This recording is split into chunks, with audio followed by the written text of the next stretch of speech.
క్రైస్తవుల మీద దాడులు క్రమేణా కంటిన్యూస్ గా జరుగుతున్న మాట వాస్తవం. ఒక్క నిమిషం ఈ ప్రేక్షకులకు నేను డిమాండ్ చేస్తున్నా, మిమ్మల్ని నేను డిమాండ్ చేస్తున్నా, క్రైస్తవుల మీద దాడి జరుగుతుందనే మాటను మీరు అర్జెంట్ గా వెనక తీసుకోవాలి. అర్జెంట్ గా తీసుకోవాలి, లేదంటే మీ ఈపు చింతపండు అయితే బెస్ట్ ఎగ్జాంపుల్ ఈపు చింతపండు అయితే బెస్ట్ ఎగ్జాంపుల్. మీరు ఏర్పాటు చేసిన మనుషులు చక్కగా కొట్టలేదు, కానీ నేను ఫ్రీ ఆఫ్ నాకు ఒక క్లారిటీ అనంతపూర్ లో స్వార్థ వాహనం మీద నాకు దీనికి సంబంధించి నేను చెప్తా, స్వార్థ వాహనం మీద అనంతపూర్ లో దాడి జరిగింది. ఎక్కడ జరిగింది? అనంతపూర్ లో స్వార్థకు వెళ్ళినప్పుడు జై శ్రీరామ్ అంటూ అక్కడ ఉన్నటువంటి స్థానికులందరూ దాడి చేసి అభినయ్ మీద జరిగిన దాడి లాంటిది. అది కూడా చెప్తున్నా కదా, దాడి జరిగినప్పుడు దానికి సంబంధించిన ఆధారాలను సేకరించినప్పుడు జెన్యూన్ గా అది జరిగిందని కనీసం వాళ్ళని పిలిపించలేదు. చాలా సీరియస్ గా ఉంటది.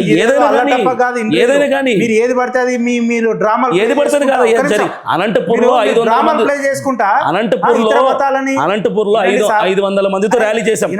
అనంతపూర్ 500 ఏం న్యాయం కావాలని చెప్పి. ఎందుకంటే ఇప్పుడు క్రైస్తవుల మీద సేవకుల మీద దాడులు రెగ్యులర్ గా కంటిన్యూస్ జరుగుతున్నాయి. క్రైస్తవుల మీద దాడులు తల బద్దలు కొట్టుకున్నప్పుడు కూడా క్రైస్తవుల మీద దాడి జరిగింది అనకు. ఇక నువ్వు నేను చెప్పేది విను. నేను చెప్పేది క్రైస్తవుల మీద దాడులు జరిగినప్పుడు ఎవ్వడు దాడి చేస్తలేడు. ఎందుకు చేయట్లేదు? క్రైస్తవులు బోగసు. ఎన్ని చూపించాలి? క్రైస్తవమే ఒక బోగసు. ఎలా చెప్పాలి? అభినయ్ లాంటి ఆర్టిస్టులు వేల మంది లక్షల మంది ఉన్నారు. అది తప్పు. క్రైస్తవుల మీద దాడి అని అంటే ఇక నేనే కొట్టాల్సి వస్తుంది. నేను ఆల్రెడీ చెప్తున్నా. ఇప్పుడు ఒకటి చెప్తున్నా, ఒకటి చెప్తున్నా, ఈ వీడియో చూస్తే ఏమన్నా క్రైస్తవుల మీద ఇప్పుడు నియోజకవర్గం తెలుసా? ఒకటి చేస్తాడు. ఇప్పుడు ఉండి నియోజకవర్గం సాయంత్రం వరకు తాగి చచ్చిపోతే అది హిందువులకు సంబంధం. నేను పైసలు ఇచ్చి నీ మీద దాడి చేపించుకుంటే హిందువులకు సంబంధం. మాట్లాడతాను మతాన్ని హిందూ మతాన్ని నేను అంటం లేదు. దాడి ఎవరు చేస్తాడు? ముస్లింలు చేస్తున్నారు, క్రైస్తవుడు చేస్తాడు. మరి అది చెప్పు, ఎవరు చేస్తున్నారు? క్రైస్తవులు చేస్తున్నారు, కుట్ర పని చేస్తున్నారు.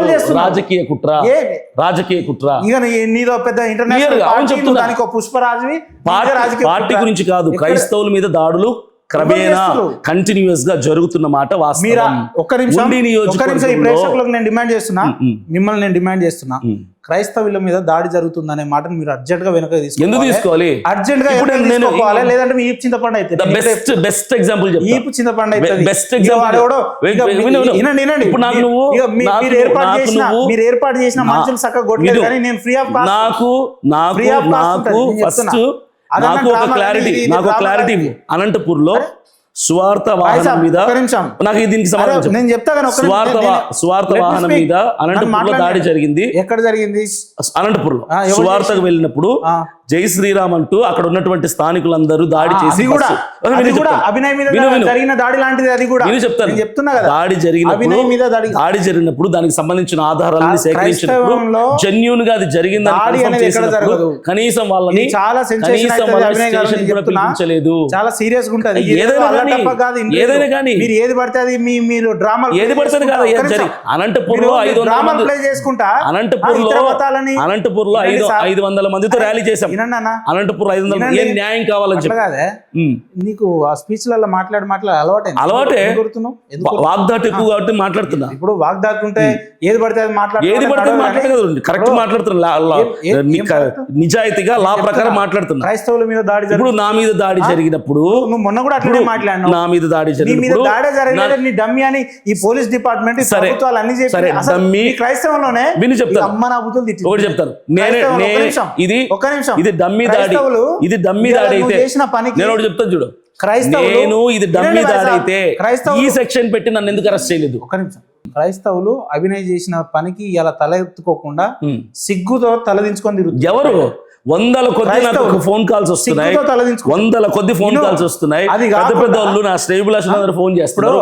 ఎవరు నన్ను ఇంతవరకు రాసిందే మగధీరా బాహుబలి స్క్రిప్ట్ రా నాయన అంటే జై శ్రీరామ్ అన్నారు, భారత్ మాతకి జై. నేను 1కి 10 సార్లు వివరణ ఇచ్చినా కూడా చెప్తాను, మెంటల్ గా ఫిక్స్ అయిపోయినప్పుడు ఇది నమ్మకూడదు, నేను యాక్సెప్ట్ చేయకూడదు అని మనం ఏం చేయలేము. నేను ఒక ఎగ్జాంపుల్ చెప్పిన, నేను ఒక ఎగ్జాంపుల్ చెప్పిన. అనంతపూర్ లో వృద్ధులు చిన్నపిల్లలు వాహనం మీద దాడి జరిగినప్పుడు వాళ్ళని ఇప్పుడు మీరేమన్నారు? నేను నలుగురికి 1500 చొప్పున 6000 రూపాయలు ఇచ్చిన అన్నాడు. నేను ఇచ్చిన ఎవరన్నారు? ఏదో ఇంటర్వ్యూలో ప్లే చేసి చూపించిన చీప్ అండ్ బెస్ట్ అయిపోయింది కదా. 6000 అంటాను ఎవడిచ్చాడు వాళ్ళని అడగండి అంటున్నా నేను. దాడి ఎవడైనా 1500 దాడి చేస్తాడా? డ్రామా అయితే మాత్రం 1500 కూడా దాడి చేస్తాడా? ఇంత సిల్లీ స్క్రిప్ట్ ఎట్లా రాస్తావు? అది మీ అసిస్టెంట్ ఇది వాడు వీడియో చెప్తాను. ఎవరైతే న్యాయస్థానంలో ఉన్న కేసుని మీ అసిస్టెంట్ వాడు దర్జాగా జూమ్ కాల్లో సెల్ఫీ పెట్టుకొని మాట్లాడుతున్నాడు. ఎవరు? మీ అసిస్టెంట్. అన్న నా మీద కూడా దాడి జరిగిందన్న, నా కాలు చేతులు ఇరిగిపోయినాయి. కాలు చేతులు ఇరిగితే వాడు ఇట్లా కాళ్ళు. వాడి వయసు ఎంత తెలుసా నీకు? 14 ఏళ్ళు. 14 ఏళ్ళు. వాడు ఇప్పుడు నేనే ఉన్నా, మనము రోడ్డు మీద వెళ్తున్నప్పుడు స్లిప్ అయినప్పుడు కాలు నొప్పి వస్తే బెనికిందో విరిగిందో అన్నటువంటి డౌట్ మనకు ఉంటది. వాడు చిన్నపిల్లాడు కాబట్టి కాలు చేయి పట్టేసింది కాబట్టి వాడు విరిగింది అనుకున్నాడు, బెనికింది అనుకున్నాడు. వాడి మాటలు పట్టుకుని ఇప్పుడు ఆందోళనలో ఆయనకు మీరు స్క్రిప్ట్ సరిగా ఇయ్యలేదు, ఎవరికి అవుట్ ఆఫ్ కంట్రోల్ అయిపోయింది. నేను ఒకటే వాడు ఏదో మాట జారిపోయింది. ఒకటే చెప్తున్నా, నేను ఇంత డ్రామా ప్లే చేస్తే నాకు కోట్లు వస్తాయా? లేదంటే ప్రపంచవ్యాప్తంగా మీరు భలే ఉన్నారు. మరి ఇప్పుడు నేను అలా చేస్తే మరి నా ఛానల్లో నేను డబ్బులు అడగాలి కదా, దాడి జరిగిన డబ్బులు ఇవ్వండి అని. ఇక రేపు ఎల్లుండి స్టార్ట్ చేస్తారు దుకాణం. నేనా? సరే ఒకవేళ మాకు చెప్తారు అదే కనుక మొదలైతే నేను ఆ డ్రామా నేనే ప్లే చేసినట్టు. ఏది? ఈ దాడికి సంబంధించి నేను డబ్బులు కనుక ఎక్కడైనా అడిగితే నా కార్ రిపేర్ కని కానీ రాసి పెట్టుకోండి. అభినయ్ దర్శన్ అనే ఛాలెంజ్ చేస్తున్నా, ఛాలెంజ్ చేస్తున్నా, స్కానర్లు పెట్టి ఫోన్ పేలు ఛాలెంజ్ చేస్తున్నా, పైసలు అడిగితే ఇది ఏడ దొరికితే ఆడ. ఈ దాడికి సంబంధించి ఈ ఘటన ఏది పడితే అది చేసుడే. ఈ ఘటనకు సంబంధించి ఈ దాడికి సంబంధించి ఘటనకు సంబంధించి ఎక్కడైనా డబ్బులు అడిగితే నాకు సిగ్గు లేదని ఈ దాడి నేనే చేయించుకున్నాను. మీకు సిగ్గు లేదని మీరు చెప్పడం నేనే చెప్తాను. నువ్వు చెప్పేది ఏంటి? జడ్జి గారు చెప్పాలి కదా. అంటే నేనేమంటానంటే జడ్జి గారు మీరందరూ కూడా న్యాయస్థానాన్ని గౌరవించడం లేదంట. నువ్వు మాత్రం ఆరోపణల్ని మాత్రం దాడి చేసిన వాళ్ళకి 1500 ఇచ్చుకోవచ్చు. 1500 ఎవరైనా దాడి చేసి నేను ఒకటి చెప్తా, 1500 దాడి చేస్తాడు పిలిపించు. మీరు అన్నారు నేను ఎవరికో 1500 ఇస్తా, ఉపేంద్ర కొట్టమంట, కొడతాడా 1500కి? మీరు నన్ను కొట్టియలేరు, మీతోనే కాదు ఆడ ఉన్న ఝాన్సీ రెడ్డి తోటి నాతో కాదు, పక్కన పెట్టు. 1500 ఇస్తే కొట్టమంటే కొడతారా? 1500కి ఉపేందర్ని కొట్టేటోడు ఎవడు పుట్టలేదు. ఉపేందర్ని కొట్టి పక్కన పెట్టాయా? 1500 ఇస్తే యాక్సెప్ట్ చేస్తారు కొట్టడానికి. యాక్సెప్ట్ చేసినట్టు మీరే అంటది 6000 ఇచ్చిన ఎవరన్నారా? ఏది ఇంటర్వ్యూలో అది ప్లే చేయండి, ముందుకెళ్ళి చూస్తారు జనాలు. వచ్చారు 1500 ఇచ్చారంట. ఎవడైనా 1500 చంపుతాడు మనిషిని, దాడి చేస్తాడు అన్న. అరే మిమ్మల్ని చంపలేదు బాయ్ సాబ్ వాళ్ళు. సరే దాడే చంపేంత వరకు సరే 4 దెబ్బలే. నాకు మిమ్మల్ని 4 దెబ్బలే నాకు మిమ్మల్ని చూస్తా అంటే అతడు సినిమాలో శివాజీనా ఆయన పేరు శివాజీ, ఆయన మీద ఆయనే గన్ షూట్ చేయించుకుంటాడు మహేష్ బాబు తోటి. అది కాస్త అది ఈడ తగిలి ఆయనతో పోతాడు. కానీ మీ మీద మీరు దాడి చేసుకున్నారని ఎలాంటి సందేహం లేదు. మనకి న్యాయస్థానం అరే మీకు న్యాయస్థానాలు ఉంటాయి, న్యాయంలో కూడా అదే వస్తుంది.